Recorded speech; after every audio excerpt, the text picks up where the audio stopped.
The Wyvern's already banned out. Witch Doctor not particularly popular. I'm not even sure if he's all that good against hands, but the Disruptor pick doesn't do anything against him.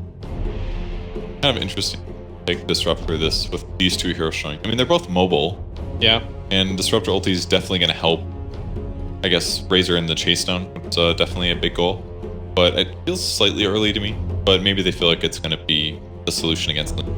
I'm just afraid that they get this situation. Like, if you're Mineski, I think you got to start thinking about that Lycan, because these Mineski heroes are not very well equipped to deal with it at the moment, and their supports are both very level dependent. So if you have a bad laning stage, and then you have this like a hero like a Lycan that can just run at you and end the game in 20 minutes, your supports are never going to come on. This looks like a game earlier today, like a Bat Rider. Bat Rider would like run over Mineski as well, kind of. Yeah. Get them a little alone. That was one of the ones of the day. TNC game? Yeah, the team. Because TNC had it done to them by Complexity yesterday in that game, and then they did it back to Na'Vi today. It was almost identical. But yeah, their supports are they're just difficult in lane, I suppose. Like, you can get kills, and if you have the right cores, then they're good at enabling those cores with Glimpse and Fissure and stuff, but they're not necessarily good at just sitting in a static lane and like harassing. The Rubik, the Pango. Another disable setup for Lina. It's alright. I think I would have... I'm a big Rubik fan. My most played hero by far, and he's like most seen of all time. But it's okay this game, but not amazing. The lift is like okay against Razor. Early static link. Yeah. You got status amplification if you steal Fissure, probably. Dire team pick. I think Rasta is just such an amazing hero, and I'm surprised that You would have preferred that. yeah, even against the Disruptor, like you say Disruptor is like, oh, he's got Glimpse and Static Storm to be able to cancel the Shackle or something, but Master Rewards to me is just a ridiculous ability, and it lets you draft in other weird ways where all of a sudden your safe laner doesn't actually need damage, or you're not worried about your off laner having to do any building damage. It really frees up the draft. I mean, you can say the same for Rubik in the opposite way, and that it kind of then makes Mineski think a little bit more about what they're going to pick core-wise. Kind of. They don't want to give away. I just feel like Shaman's probably weak against Razor though, because like even if you stand in place and disable him, Razor's like, that's okay. Yeah, you just die to the eye of the storm. You okay with this TA into the Lina? Mineski. I mean, it is the hero that's been banned. Typically when they pick Lina, so maybe he can outplay Iceberg, but I'm sure he's experienced this in pubs. If you're that good at that hero, it's a common matchup. It's definitely something they're okay with. I'm sure they thought about it in the second bans, and they thought Veno Omni was more dangerous. Yeah. What's more interesting is that Axe pick, isn't it? Yeah, that's the Ghostic hero that we saw earlier. Also got banned second phase in this series so far. So it's exciting to see. It can be good against TA for lots of damage sources between Battle Hunger and the extra spins. So yeah, could work out nicely. I do want to point out one thing. It's been played 4 times here at ESL 1. Mumbai? As a one. No. Yeah, Axe is. I think Axe is real bad. Yeah. I mean, get Kyle on here. He just talk about how bad Axe is. He just doesn't kill heroes anymore. And also his farming speed has been nerfed, right? They reduced the damage on. How come Ghostic had 481 GPM when he played Axe earlier? Did he win that game? He was 9-5-4. His team let him down clearly. Yes. Okay. Yeah. It was all his team's fault. And the other, and I'm pretty sure that the other team that drafted it was Mineski. It was Mineski. Oh, okay. Oh, you mean in terms of, sorry, who drafted it? There's 4 games, right? So. Complexity played it and lost. Mineski didn't play. It was the Pango played it against Mineski. I think it was. Signify. Yes. That was my point. Twice actually. There we go. So Ghostic owned one game. Yes. There was another Complexity lost, and 2 Signify. Who cares? Yeah. Stats suck. Ghostic owns, man. What are you doing? Ghostic Axe, let it happen. He looks concerned. 10 seconds remaining. Yeah. See, the Michael Ross. There's He's furrowing the eyebrows eyebrows a little bit. The one eyebrow goes up. Did you not see Na'Vi earlier though? Oh, they were during they the were draft. great. I there were love four of them all frowning at the same time yeah. halfway through the draft against complexity. They were all confused. Like, what is going on in this? Anyway, so in summary.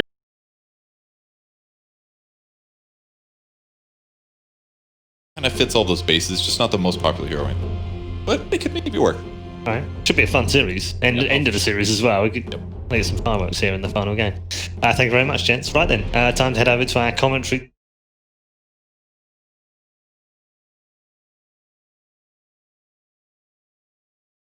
You're very versed Slardar, but is it a good idea, Blip? It's never a good idea to pick the fish, man. Wow. Let me just tell you that the only time I really love Slardar is when he's against, like, Lifestealer. Because then, you know, you always have a way to cancel out his DP and stuff like that. I guess in this game, what does it really give you? It got 6 synergy, minus armor with Razor, Oh, you minus can Roche. armor with TA. They got 6 Roche taking potential. It's a really easy Roche. That's probably one of the best parts. Is like, you don't even need to wait for the TA Deso. Yeah. You just get to Blightstone. On top of that, minus armor is particularly good against Spectre because of how refraction works. Not refraction. Sympathy. Or whatever. Sense a connection between us. We're talking about Spectre right now, right? Oh, you mean Desolate? No! Lord. Dispersion. Dispersion. Good try, though. You just really went the full circle. What a surprise. Axe's Call? I mean, you're not an offlaner, so I will tell you, Slardar owns Spectre. And like, it is actually, you destroy that hero. I see.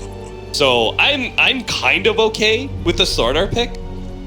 I'm actually kind of down with it. I don't think it's too bad. I'm more questioning of the Axe pick for the Pango, 30 seconds because to battle.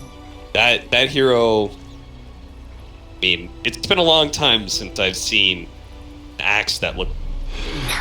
This is going to be an Axe that is matched up against the Razor. Obviously, he's going to be doing the creep cutting shenanigans. He's got the double stout shield, so it's not just like a one-to-one terrible lane.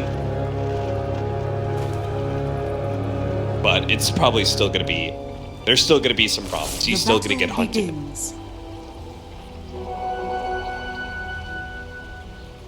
Walk away with 3 bounties for Mineski. Last time they got 4 and they got absolutely destroyed. That's true. They are one short of the bounty Exodia and still horrifically low. So they're gonna look back on game 1, which is the one they won, which was a pretty messy game and full of aggressive action. And that is something about Mineski's lineup, right? There is pretty much no cooldown. The longest cooldown they have is like Echo Sting. But all 3 of their cores can non-stop fight. So you're not as big of a fan of this Spectre? So you think that I think the Spectre's gonna have a little bit of. You deserve nothing. He is nice against a lot of these heroes though. The Earthshaker, Yeah. being able to get on top of him. Playing ES against a lot of these global heroes just kind of feels bad. His Iceberg's getting a little bit low. He's got to be careful here. Doesn't want to get double side-bladed and just die. Both mid laners going to pop that salve. Last time Iceberg got the best of Moon in that Lina versus Puck matchup, of course. Ghostic just going to opt to skip this entirely. And I like what he's doing here, especially against the Razor. Mid lane, Iceberg gets blocked out. Febby, that won't result in a kill, but Febby can still kind of force Iceberg. He's got boots. All the way around. Yeah, I guess he'll just be able to keep right-clicking him for a little while. The creep wave is going to push into the tower, and this Iceberg will not actually be able to go for that, but maybe they can turn around on Febby as now. Vampire's here, the roll-in is not going to land. Febby is He's wasting a lot of time. And he's going to be able to fisher Iceberg, just keeping him out. He's thinking about trying to go for the kill. He is going to try for it, but it's not going to happen. Ninja Boogie's going to come in and clean up Iceberg. No, the Fairy Fire is actually going to keep him alive, but still, I almost think that him surviving is somehow bad for Iceberg because he can't go to lane, especially not with this haste rune now picked up by Ninja Boogie. And Ninja Boogie has glimpse level 1, so Yeah, why does he have glimpse? you might actually just get the courier here. Okay. glimpse. Maybe he was trying to do it so when the axe pulled and he tried to with that TP play when he got low. I feel like that's... Yeah, like, if he has Thunder Strike, he does a lot of harassment damage to the axe, and his life becomes significantly harder. I think the reasoning was like, if Ajit gets to do this and Ghostic tries to TP out, he would get the kill on him. But Ajit sort of just killed him by himself. Man him down. Sort of right-clicked him a bunch and suddenly Ghostic was dead. This is the trade-off for all of these offlaners, though. They cut the creep wave, but they understand the risk. Sometimes the carry's going to run back and kill you, but it does mean the carry misses out on CS at that time. And you are still sitting at 22-0 for the CS of the Axe. Top of the board right now. Place, managed to have the bash already set up. Gets a lot of damage on the Slayer, but a telekinesis the other side of the Fissure will prevent anything further. Ghostic. Get body blocked in, glimpse back into the waiting arms. I feel bad, but you're a level 5 Axe with 38 CS. Every single time that you're dying, you see it already reflected in the fact that Ninja Boogie's level 4, despite him not really moving around the map too much, and even getting caught out when he did in the river by the Rubik. Like, he's wasted quite a bit of time, but he's still level 4 because he's setting free kills on his axes. Nice Fissure by... Not quite going to be enough here. It's going to be the Spectre ultimate being used. Nice use of the dagger to be able to slow down Ninja Boogie, and then he hops over to mid to join the rest of his team fight, but Ajit, he's just too strong, it looks like. He can't actually fight into this Razor, and now maybe his decision of bouncing away from that Disruptor is going to play against him as he almost dies. Fortunately going to be saved by the Earth Spirit, who is going to be able to get the quick slow down. Nice Fissure block, but Ajit is actually down and turn around and just beat Ghostic to death with his electric whip to trap indeed. Moon and the rest of Mineski rolling over the Pango. Managed to take that mid-tier 1 tower, now sitting at a 4,000 gold advantage. He's just cutting the wave. He's saying like, okay, this is exactly what you want to do when people leave your lane. Protect your creep wave, get the next wave going in. This is what allows you to pressure the tower really hard. The best part about all of this for Mineski is they don't really have to commit too much to taking down these towers as Moon. Been trapped out, Iceberg. There's 4 heroes here. Bebby does have a stun soon under the river, but not really sure how much this is going to do here. Do they have detection? No, he's just going to sit here. Okay. This is going to be a lot of wasted time for the Pango. Yeah, and he's just here. They're going to take top towers. Moon's going to recycle through some of this. He does have a refraction, but unable to get it off in time. But that was like 30 seconds of time wasted. They're probably going to 1 tower up at top uncontested. You're giving Disruptor 3 levels at bottom. Now everyone has to completely disperse out to get any sort of farm. KP takes it free tier 1. Not the worst death in the world as a trade, as during that time, even killing TA, they rack up their lead up to 5,000 gold in 9 minutes. I think KP's build, by the way, is kind of cool. A very dominant build for the laning phase. He went phase boot on Slardar. And because right now the build is always you go this 1-1-3 and then you're going to max out sprint afterwards. So most people don't, like, they think they don't need phase boots, right? Because you already get the phase from sprint itself, obviously, very quickly. But just being able to have that phase boots for like that 2 or 3 minute window against the Spectre, I don't know how you could possibly lane against that. Yeah, the spec's just about to get boost too. It's just all these little things. They're so far behind, they can't really afford detection. So getting that TA kill takes them a little bit too long. I thought maybe he was going to go hand to Midas, the way that KP was like, so far up already. Bottom tower is under attack. Did not have the bash prepped up, so it doesn't go for attempted kill on for Spirit. Meanwhile, hop over bottom lane where Moon is going to take that tower for free, as we can see the rest of the Pango just kind of, I don't know, kind of wandering around mid. Not really sure what to do, what plays to make. Yeah, the upside is like the axe isn't that incredibly underfarmed, as Han's gonna get popped here. They want to get Ninja Boogie. They're pretty hard committing for this, as he should die here, is gonna get popped by the ulti. I continue to go for this. That'd be level 4, and Iceberg tasted up. The roll is gonna connect too. Another Dragon Slave should do the job, as they are going to get a double kill on the Iceberg. They go for the TP out Ghost Stick, getting a little bit closer. Just skip this with that third. Otherwise, you're just stall out. Radiant are scanning. Regeneration.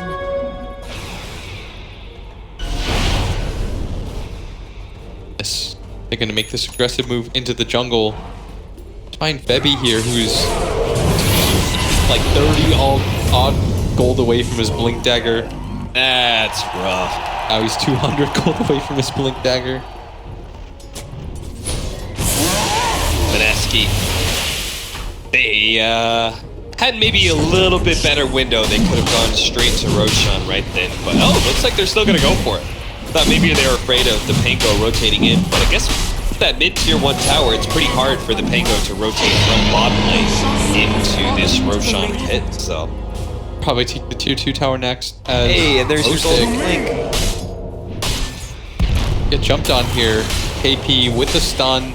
Gets that ultra hit. The bash of the deep.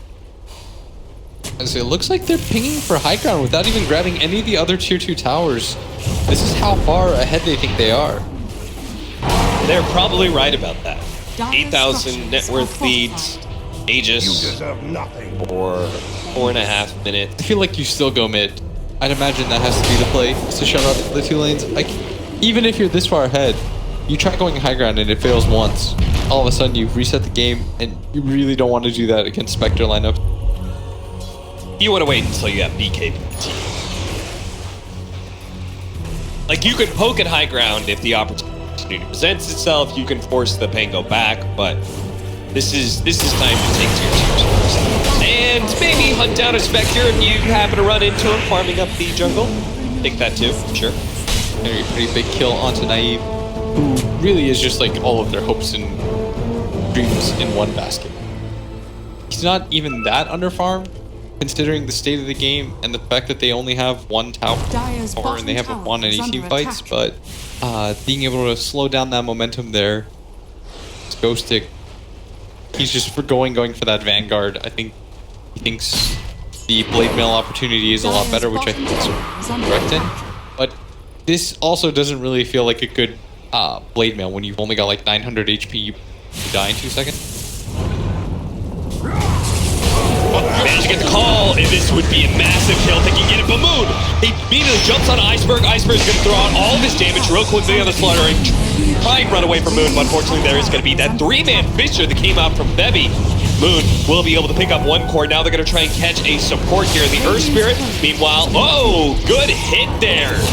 Well done. Fire, he was dead, but he gets a courier out of it. That was well played. Getting something out of that situation is so ideal. Just resets again. But Spectre's still 5 minutes from being 5 minutes away.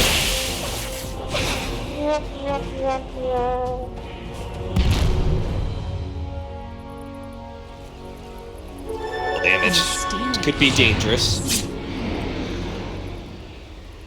Especially since I see that Spectre far away. He thinks to himself, maybe I can collect this mid-wave. Meanwhile, the only person outside of the map is the Ghost Stick Axe, who's just kind of trying to find any farm he can get. He's going to sneak in some bounty runes, which is a smart play by him. It does mean he's not going to be here to defend this tier 3, and it looks like Mineski are really hoping to just commit, finish it off, and back up. But there was still the glyph available for the Pangos, so Mineski are going to have to try that one more time if they hope to be able to open up Shrine. Radiant's top tower is under attack. Postured up, but no Aegis makes this still a little bit scary. Moon a little bit careful here, as he's just going to reset out. Especially since we went the Orchid instead of the BKB build. Yeah, it's one of those things where like you go for that build because what is it? You have Aegis, right? So you're relying on that as your pseudo BKB in that regard. There is still plenty of game left to play for the Pango, but at the same time, there's still plenty of time for Mineski. In simply the fact that got a gigantic window. I mean, they're going to be very strong for another easily 15 minutes, if not 20 or 25 with this kind of net worth. They can just wait out the second rotation, pick that one up, get their BKBs, and at that point, Pango are going to need a miracle to be able to hold against that kind of firepower. The reason why, like, everyone's probably wondering, this game's really slowed down. Mineski was playing so aggressively. You really, really hate playing against Spectre.